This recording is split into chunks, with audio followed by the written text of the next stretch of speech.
part of what our consumption includes.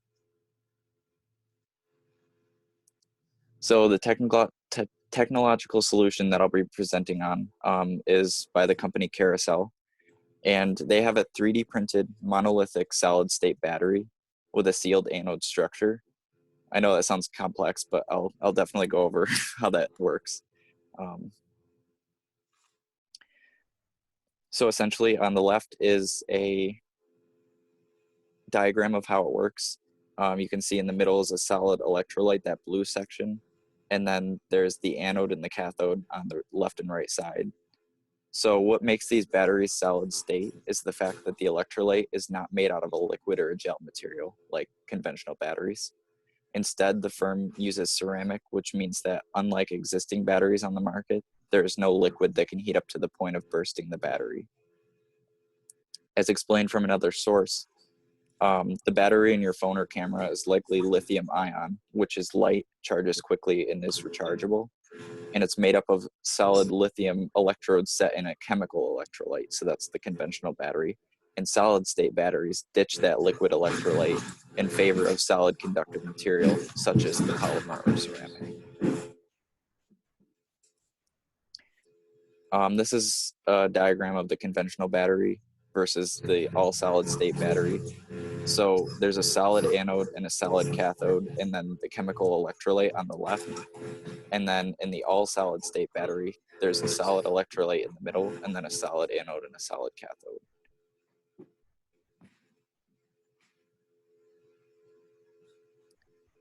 Where is this being used currently? Yes, pun intended. According to Carousel, developments and efforts are focused in application of these batteries in wearable technology, such as like your smartwatches or your fitness bands, phones, electric vehicles, drones, and virtual reality, all of which I'll explain later, can be like 3D printed and modified to fit these devices, like vary accordingly. So Carousel states that those applications listed in the prior slide are where batteries are quote unquote being used. This use of phrasing would suggest that applications are currently using these batteries in a testing phase at the very least. I can't seem to find much about public release yet, but at the very least, this level of planning is surely promising. I also arrive at this conclusion since they give data in terms of the battery's benefits and efficiencies in these technologies. So for example, like going into detail, they said, quote unquote, drones and aerial vehicles will benefit from an increased flight time and higher payload due to 30% reduction in battery weight. Additionally, components of drones, example like the propellers, arms, and the housing parts, could be printed as a battery as well. So basically what they're saying there is that they can incorporate the battery into the structure of whatever it is they're using the battery for. So capacity, scaling up, and capabilities. Carousel, according to referenced information source, released information after some time of like a quote unquote stealth mode where they didn't release much information. They basically revealed a partnership with a company and efforts to work towards ramping up the production of their solid state batteries on a larger scale.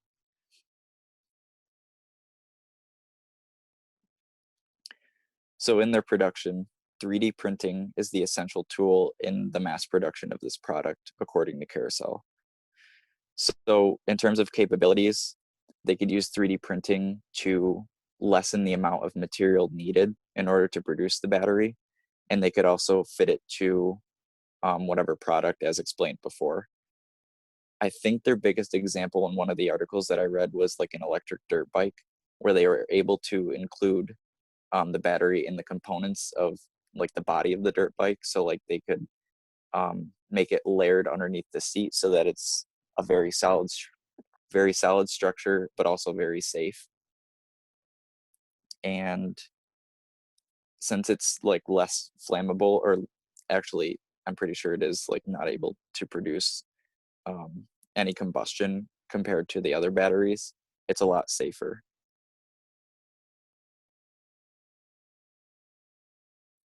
So although this sounds promising, there are still some challenges, especially when it comes to like what materials are being used to produce it. So quote, moreover, if a battery recycling if battery recycling does become the go-to process for increasing supplies, many believe that Carousel's feedstock will be more easily obtained, given that it's powder-based. Once the batteries are crushed up, they will be returned to that powder state. Such ideas are likely further down the road for Carousel, which is still in the process of developing its technology for production in the first place.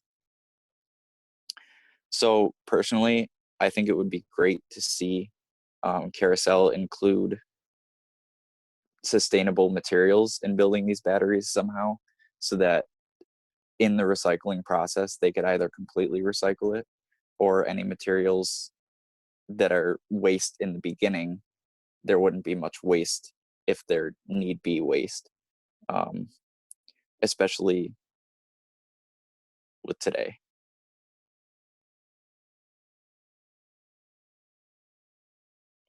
And so that was all I had.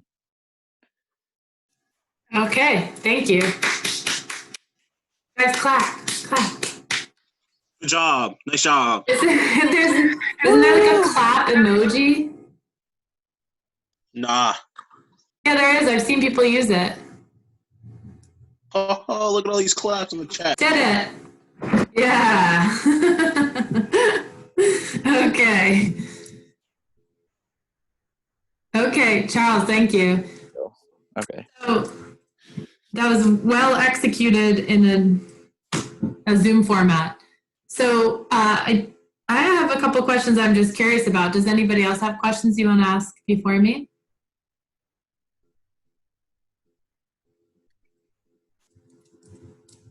Okay, I'll just start then. So it is really interesting, the solid state batteries. And I think my question ties into what you said at the very end. Like, so ceramics are made out of just clay and water, right? So that seems pretty sustainable. But then, so basically the idea is that instead of being made of lithium and toxic substances that if you don't recycle them, like they just go back into the environment, the fact that they're using ceramic means that if it's recycled, great, but if it's not recycled, it's not so toxic to dispose of. Yeah, I think that was the general idea. And in producing like the battery, I'm pretty sure they want to make sure that whatever waste is generated from like early on production of the battery, it won't be like a large production of waste. It would just be a certain amount until they could figure out recycling capability. Okay. It is really interesting. All I could think about with being safer, I'm sure that that's true if that's what the engineering experts say, but all I could think of was like pots exploding in the kiln. So yeah. I suppose if it's contained in a really small area, it can't do that. In terms of like the efficiencies in the electric vehicles and everything, they said that because there's no chemical or liquid, that there's no necessary, it's not necessary to have like coolants in vehicles. So they'd be able to remove that component completely because the batteries would be able to keep generally cool enough for safe use. Oh, interesting. And you just charge them the normal way? Like they're rechargeable? Yeah. Okay.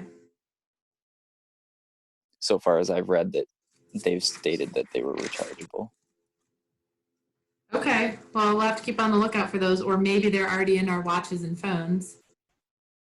You know. So I wanted to say, if nobody else, does anyone else have a question?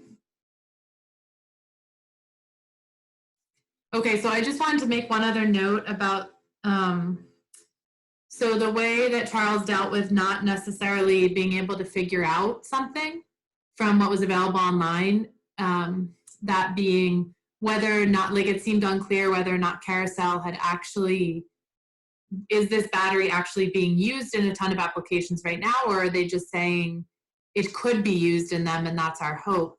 The way that he dealt with that was really good. So it doesn't matter if you already handed in your PowerPoint. You can say in your presentation, like the most information I could find suggested this. So I gather from what they're saying that they're in the production phase. It might be used in some components now, but it's not clear. So it's okay to present that in your presentation if you're not sure, because we are looking for cutting edge technologies here, right? So some of them haven't made it to the scaling up production phase. That's why I wanted you to put that part in your presentations, right? Like, this might be really cool in the model phase, but can we scale it up? So that's a good way to deal with if you're not sure if it's been like rolled out yet. Just look as hard as you can and then say you're not sure. Okay, so thank you, Charles. So why don't we go to our next presenter, which is Abby. I have a question. Yeah. Since I didn't submit my PowerPoint today, is that going to still be late even if I present it on the day I'm presenting? Yeah, because it's due today at 3:30. All right. So the reason for that was because to not give an advantage for people who happen to sign up for a later date to have like all this extra time to prepare it, so that everyone in the class had the same amount of time to prepare the presentation. How many points off for a day late or something? Just the same as always. It's always been 5% off. So just get it in as quickly as you can. Your poster presentation isn't your whole grade. It's also like, or sorry, your actual PowerPoint isn't your whole grade. It's you presenting it. Yeah. So you'll get a couple points off for not having the PowerPoint in, but you can still do well. All right. Thank you. Yeah, you're welcome. Any other questions along those lines? Okay, so let's go to Abby if you're ready. All right. Oh, I have to figure out how to do this. Okay, yeah, take your time. It's confusing at first. All right, can you guys see my screen? Yeah. Uh-huh. Yeah. Okay, cool. There we go, perfect. So I did my presentation on the Eco Egg, and the Eco Egg is a laundry detergent alternative that aids in the reduction of single-use plastic. In the United States, roughly 1 billion detergent jugs are thrown away every year, and only 30% of these jugs are recycled while the rest are discarded into landfills. These jugs contain toxins like polyethylene that negatively affect our environment. Therefore, people should switch to a more sustainable detergent that reduces single-use plastics, for example, the Eco Egg laundry detergent. Here I have popular detergents in the US. Oh, I don't know if this is in the way. And how much they made in 2018. As you can see, Tide has the most money out of all the brands 2018. And this is out of $1 million.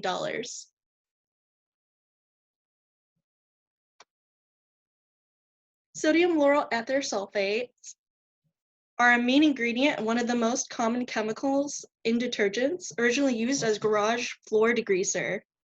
Extremely toxic if in contact with your eyes, skin, and lungs.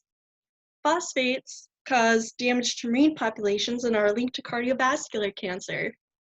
Formaldehyde is a chemical used to preserve dead bodies, and being exposed to it can increase your cancer risk. Ammonium sulfate is extremely toxic, and experts recommend to use outside with eye, skin, and mask protection.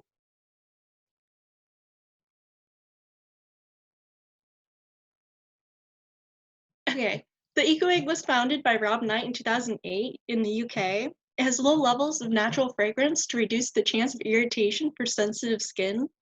Also, the Eco Egg doesn't include toxins or harmful chemicals like other detergents do. The mineral pellets are a combination of tauromalaline pellets and white pellets. The tauromalaline pellets weaken the force between dirt and fabric to draw the dirt out while softening the clothing by changing the pH without damaging the clothing's original color. The combination of the white pellets provides maximum cleaning as well as whitening. The mineral pellets need to be replaced roughly every 2 months or 50 washes, and the egg itself comes with a 10-year guarantee.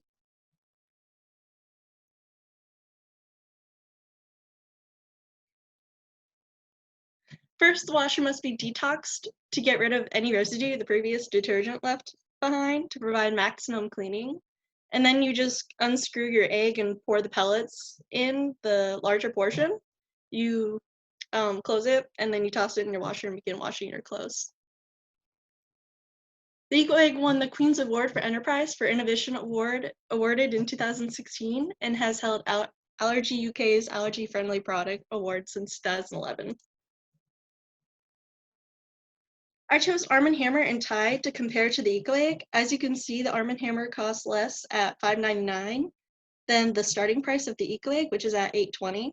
However, over time, by purchasing the refills at $4.10, the consumer would actually save money.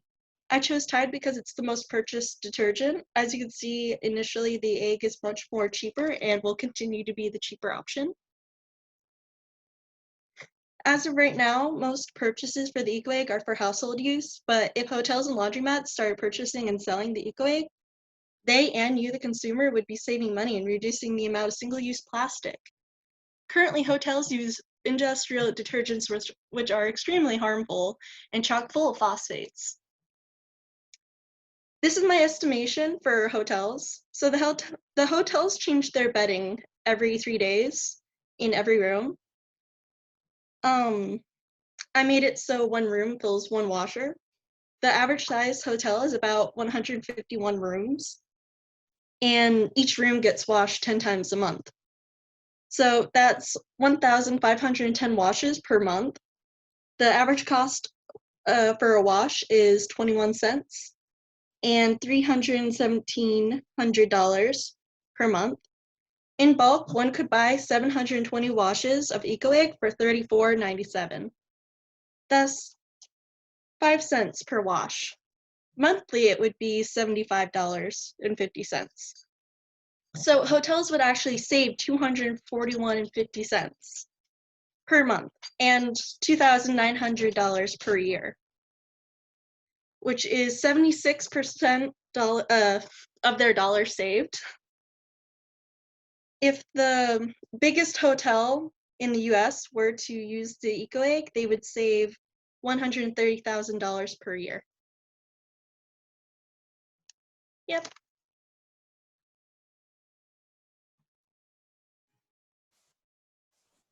Okay, thank you. Good job.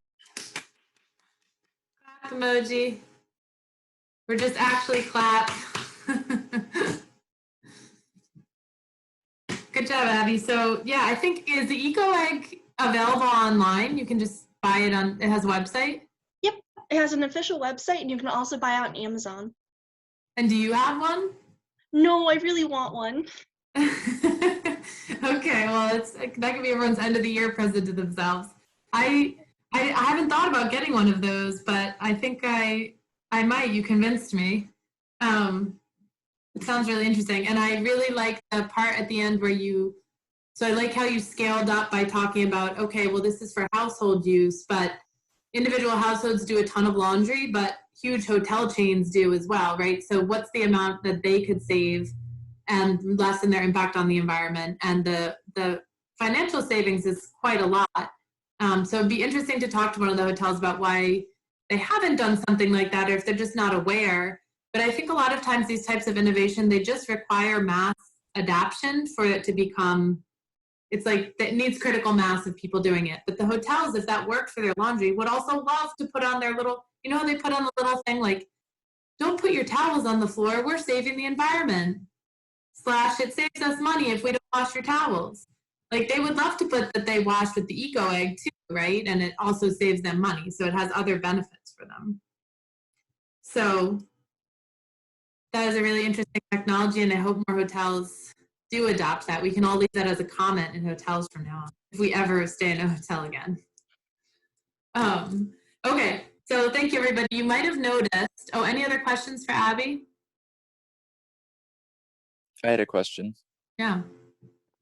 I was wondering if there was any like experiments done in terms of comparison. So like popular detergents versus the effectiveness of like the Eco Egg compared to them. I don't think so, but that would be really cool. Yeah, that's something that would seem like a big selling point for getting it to be used in the service industry, right?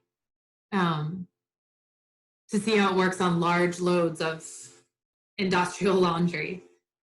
And you might imagine that that would be in like Consumer Reports or something once it became a more well-known product. That's a good question. Okay, so one last comment before we go. If you guys noticed, I don't know if it says it for you, but there's only 4 minutes left in this meeting. So it doesn't matter for today because we only had 2 presentations, but next time we will just disconnect and then reconnect, and then everyone will just log back in, because essentially Zoom only gives you 40 minutes. So we'll just log out and log back in, and I'll tell you that then. But we don't have to worry about it today because we just had 2 presentations. Okay, so thank you to Charles and Abby for presenting, and thank you for everybody else for coming and listening. This is, I think, 1, 2, 3, 4, 5, 6, 7, 8, 9, 10, 11, 12. There's only a couple people missing, but I will post up the mini assessment in case you talk to them. It will be up there. Okay, so thank you, everybody, and we will see you again on Wednesday. I'll email you the link again to join and post it on Moodle. Okay. Nice to see you all. Bye. Bye. Bye.